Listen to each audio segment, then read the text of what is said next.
Welcome back everyone. In today's video we're going to be going over my experience with my W58 swapped SC400. For those of you that have been following along with the series, you know that I just finished manual swapping my 95 SC400 with a W58 out of a 99 Supra.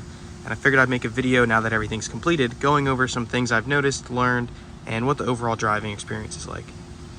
Let's say you're not ready to manual swap your SC yet and you're still just doing a little research and figuring out what transmission you should use and what kit you should go with. This video might help you out with that because, like I said, in this video I'm not showing you how to do the swap, I'm just talking about my experience after the fact. When starting with the swap, there's a lot of different transmissions that everybody will throw at you. There's a W58, the R154, the CD, the KA, a T56, the AR5. There's a few different options and it really all depends on what's affordable to you, and it's also highly dependent on what you're doing the manual swap for. In my instance, I was just swapping my daily driver. I just wanted a more spirited drive. I wanted to feel more connected, you know. But some people, like you, may be wanting to do it for a drift build or a drag build or something crazy. You really want to look into the capabilities of each transmission to figure out which one would be the best for you. Now, the W58 can't hold a lot of power or torque. It's got short gears, but it is very smooth. It's a good like OEM option because it just fits right in. The kits are cheap.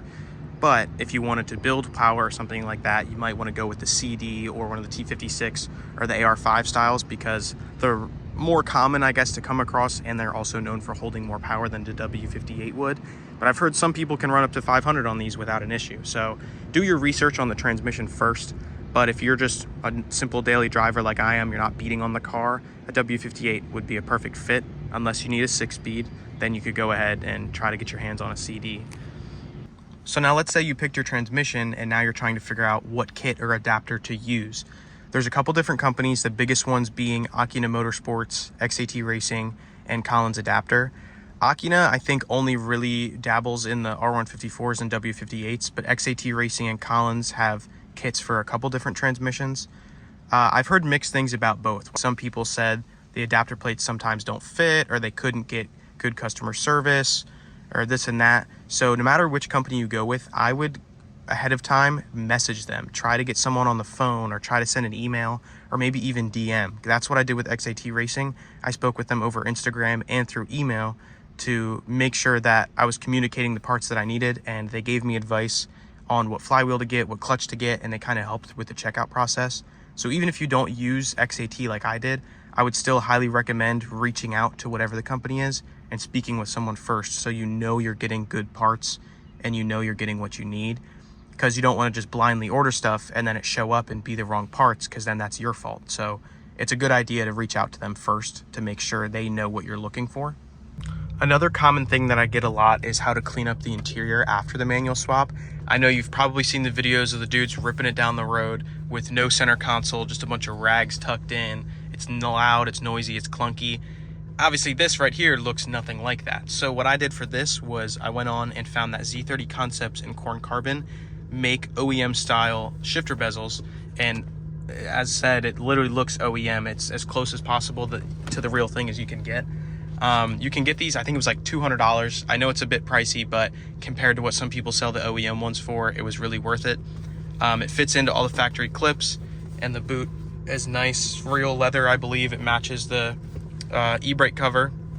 And then the shift knob I got is from the 99 Supra that the transmission came with.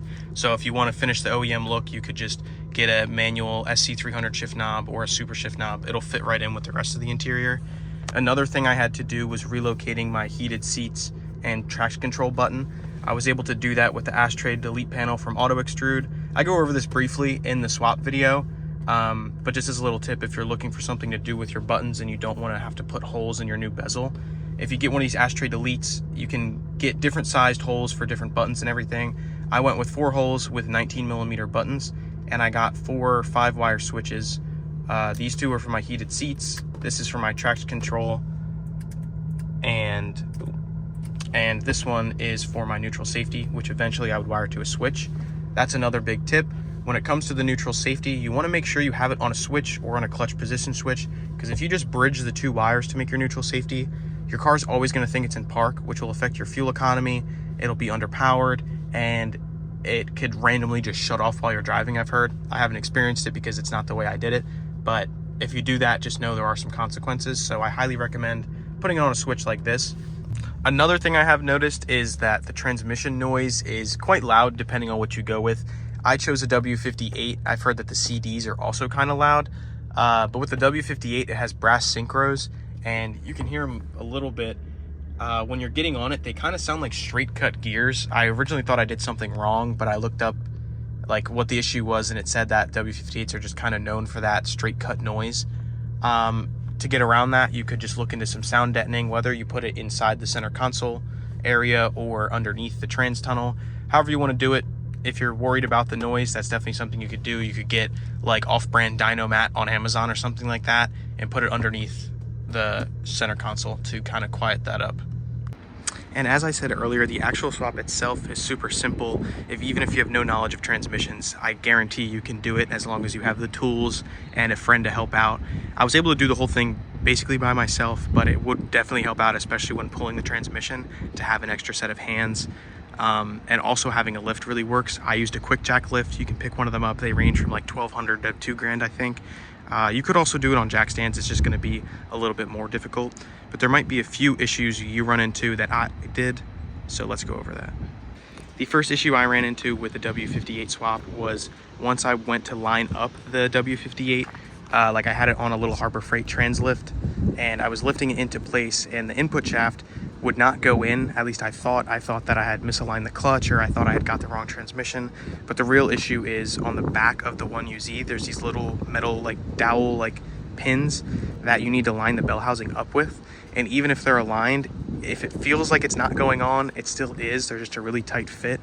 So one thing, I think I mentioned it in the install video, but I would line up the bell housing and try to get a few bolts through and slowly tighten them down to kind of sandwich the bell housing to the back of the 1UZ. It'll take a little bit of maneuvering, especially if you're doing it by yourself, but don't get discouraged just because it's not lining up. It is just a really tight fit. And if you're still ordering parts while you're down there, before you line your transmission up, it's a really good idea to do the rear main seal, because when else are you going to be down there other than doing a clutch replacement? So if you're ordering parts, make sure you get a rear main. I didn't do mine because mine had recently been done. It kind of looked brand new, but you never know. Another big issue I had was bleeding my clutch. I don't think I mentioned it in the install video. I'll probably pin a comment on that video just in case anybody needs it. But when installing my master cylinder, it's the first time I'd ever done one before, so I didn't know that you're supposed to bench bleed them ahead of time. I know some people say they've never bench bled them, and other people swear by it. They say if you don't bench bleed it, you can't bleed it. In my experience, bench bleeding this master cylinder is a must. I originally installed it and hooked up my AN lines, and I probably spent 4 or 5 days trying to bleed the clutch, and I could not get it bled. And then I looked it up and I talked to my dad, and everybody was like, yeah, you should probably bench bleed it. So I really recommend getting one of those little AutoZone or Advanced Auto bench bleeding kits. It comes with some rubber lines and a bunch of adapters that can fit onto any master cylinder. And using a vise or a table and bleeding it there by hand first before you install it.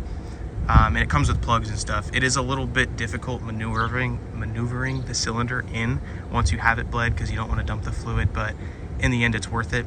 I spent a few days trying to bleed it and failed, and then once I bench bled it and put the cylinder in, I think it probably took me a half an hour to bleed the rest of the system, and it's been fine ever since.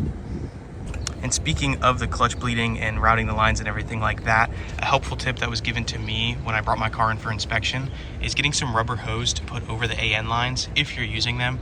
If you do the same kit I did and you're routing these AN lines, the steel braid can cause like excessive wear and damage on surrounding plastics and stuff.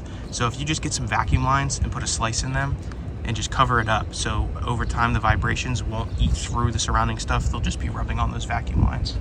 As far as the challenges I faced, that pretty much sums everything up. The only roadblocks I really hit was the issue with bleeding the clutch and aligning the bell housing with the back of the transmission. Other than that, it's a pretty straightforward swap. You can watch my video to get all the proper steps on how to do everything.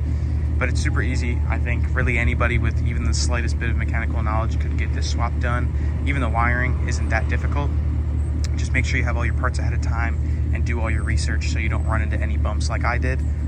But other than that, that's pretty much it for the tips that I have to offer. Now we can kind of talk about the driving experience since manual swapping it. So since completing the manual swap, it really has woken the car up a little bit. I wouldn't say it's faster, but it is a little bit more responsive. obviously because you're able to choose lower gears than you were traditionally with the 4-speed auto. I'm not too familiar with the 5-speed auto that comes in the later models of this, but this is a 95, so I had the 4-speed. So my options was first, second, drive, and I'm under the impression that 4th gear is technically just overdrive.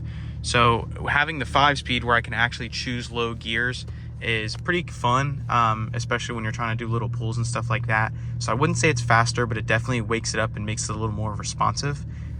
Your fuel economy can also be heavily affected now. If you're good at driving manual, you could really improve it compared to what it was. I'd say I'm still about the same because I'm not the best manual driver. I'm still getting used to it. Sometimes I'm probably cooking more gas than I was before just because I'm kind of riding the gears out.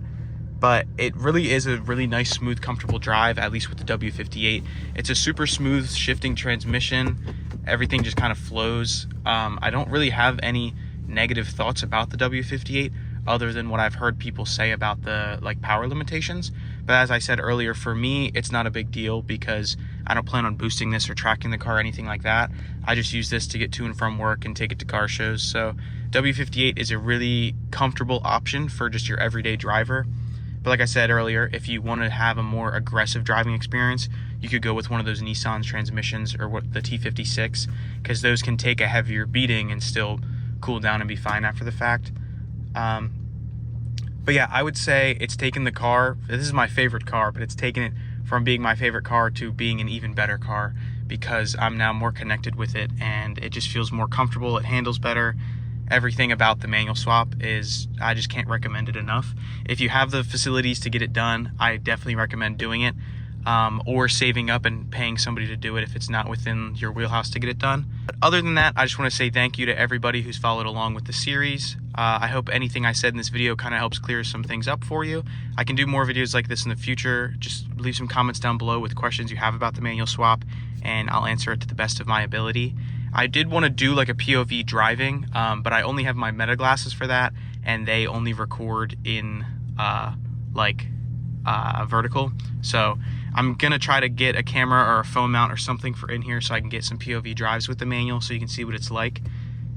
But if you need to see any POVs in the meantime, you can check out my Instagram and my TikTok. I have plenty of videos posted there, and I'll see you guys in the next one.